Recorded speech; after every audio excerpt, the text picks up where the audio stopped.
TTADC खुमुलुंग में खुमुलुंग बेराइलंग यहाँ एक पार्क है। पार्क में भव्य एक वाटर फाउंटेन बनने जा रहे हैं। करीब इसका काम तकरीबन ख़त्म ही है।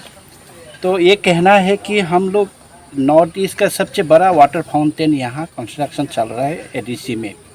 हमारे मिनिस्टर साहब हैं वो जिन्होंने हमको यहाँ हेल्प किया है ये बनाने में।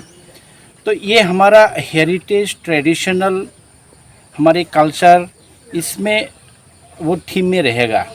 इस वाटर फाउंटेन में आपको आने से जब ये शुरू होगा या उद्घाटन होगा तब आपको दिखाई देगा कि हमारे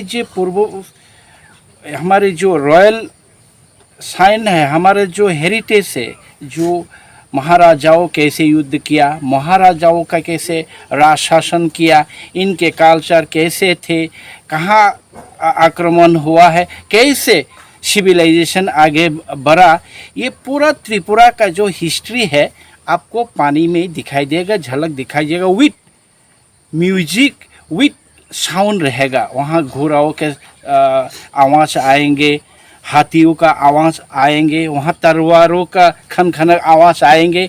यहाँ रॉयल घराना में जो म्यूज़िक होते हैं, जो गाने बजते हैं, इनका आएंगे। तो पूरे त्रिपुरा का हिस्ट्री लेके हम लोग एक वाटर फाउंटेन, ये नॉर्थ ईस्ट का सबसे बड़ा वाटर फाउंटेन बनाने जा रहे हैं। ये दिसंबर में ही इनका काम ख़त्म, ये हम लोग चालू करते हैं। कोई बोलते हैं कि ये ज़रूरत नहीं था, पानी नहीं, गांव में बिजली नहीं, खाने के कुछ नहीं, आप लोग वाटर फाउंटेन क्यों बना रहे हैं यार। ये TTADC का ये खुमुलुंग पार्क यही हमारा एकमात्र जहाँ से हम रेवेन्यू कलेक्शन करते हैं। तो ये अगर वाटर फाउंटेन हो जाए तो यहाँ और स्टेट कहीं के से तरह तरह के लोग आएंगे, बाहर से भी आएंगे, देखेंगे, त्रिपुरा की हिस्ट्री के बारे में जानेंगे। तो आप लोग ऐसा बोलना बंद करें, क्योंकि हम लोग अभी यहाँ सिर्फ ये नहीं, दुम्बुर में हम लोग बड़ा बड़ा प्रोजेक्ट बना रहे हो टूरिस्ट के लिए, और भी दूसरे टाइप का एक प्रोजेक्ट हम लोग बना रहे हैं। यहाँ हॉस्पिटल सर ने बोला है, हॉस्पिटल के लिए हम लोगों को पैसे दिया गया है, और भी प्रोजेक्ट हम लोग लाएंगे। कुल त्रिपुरा को और ये डेवलप किया जाए, और कैसे यहाँ का सोशियो इकोनॉमी को हम अप्लाई किया जाए, और रेवेन्यू जनरेट करके एम्प्लॉय यूथ को कैसे हम लोग आगे बढ़ाएं। तो सभी को नमस्कार।